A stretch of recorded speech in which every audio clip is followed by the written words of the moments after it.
नमस्कार। स्वागत है आपका हमारे YouTube चैनल में। आज हम इंदिरा एकादशी के बारे में बात करेंगे। आज मैं आपको इंदिरा एकादशी का महत्व बताऊंगा, फिर उसके बाद इसका कथा सुनाऊंगा। तो ध्यान से इस वीडियो को देखें। हिंदू धर्म में एकादशी तिथि का विशेष महत्व बताया गया है। हर माह में 2 एकादशी पड़ती है। इस तरह एक साल में कुल 24 एकादशी पड़ती है। अश्विन मास के कृष्ण पक्ष की एकादशी तिथि को इंदिरा एकादशी का व्रत रखा जाता है। सनातन धर्म में इस व्रत का विशेष महत्व है।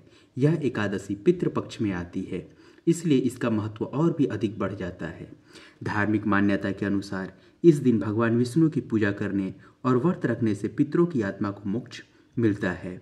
इसके अलावा इस दिन पूर्वज के नाम पर दान कर दिया जाए तो उन्हें वैकुंठ प्राप्ति होती है। पुराणों के अनुसार इस एकादशी का व्रत करने वाले व्यक्ति की 7 पीढ़ियां तक के पितृ तृप्त हो जाते हैं। साथ ही व्रत करने वाला भी स्वयं मोक्ष को प्राप्त करता है। मैं आपको अब इंदिरा एकादशी का महत्व बताता हूँ।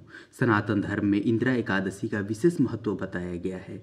पुराणों में बताया गया है कि जितना पुण्य कन्यादान हजारों वर्षों की तपस्या से मिलता है, उससे अधिक पुण्य एकमात्र इंदिरा एकादशी व्रत करने से मिल जाता है। इस व्रत को करने से व्यक्ति को उनके जन्मों जन्मांतर के पापों से मुक्ति मिल जाती है।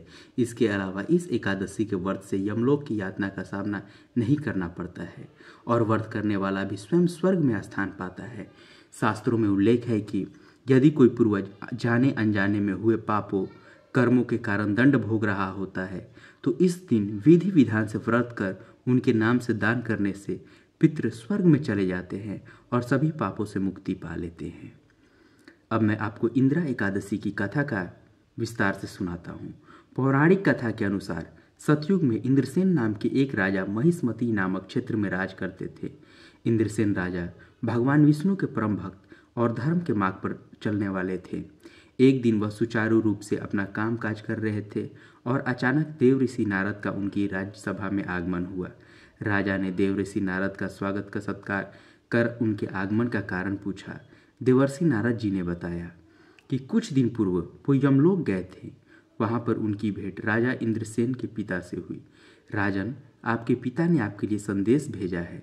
उन्होंने कहा कि एक बार किसी कारणवश उनसे एकादशी का व्रत भंग हो गया था, जिसके बाद उन्हें अभी तक मुक्ति नहीं मिल पाई है और उन्हें यमलोक में ही रहना पड़ रहा है। मेरे शत्रु, मेरे पुत्र और संतान से कहिएगा कि यदि वे अश्विनी कृष्ण पक्ष की एकादशी का व्रत रखे तो उसके बदले मुझे मुक्ति मिल जाएगी। नारद मुनि की बात सुनकर राजा इंद्रसेन ने व्रत का विधान पूछा और व्रत करने का संकल्प लिया। राजा ने पितृपक्ष की एकादशी तिथि पर पूरे विधि विधान से व्रत का पालन किया। इसके बाद ब्राह्मणों को भोजन करवाया और गौदान किया। इस प्रकार राजा इंद्रसेन के व्रत और पूजन के भाग से उनके पिता को यमलोक से मुक्ति और वैकुंठ को प्राप्ति हुई। उस दिन से ही इस व्रत का नाम इंदिरा एकादशी पड़ गया और इसका महत्व बढ़ गया। धन्यवाद दोस्तों। अगर ये आपको वीडियो अच्छी लगी तो वीडियो को लाइक करें और चैनल को सब्सक्राइब करें। धन्यवाद।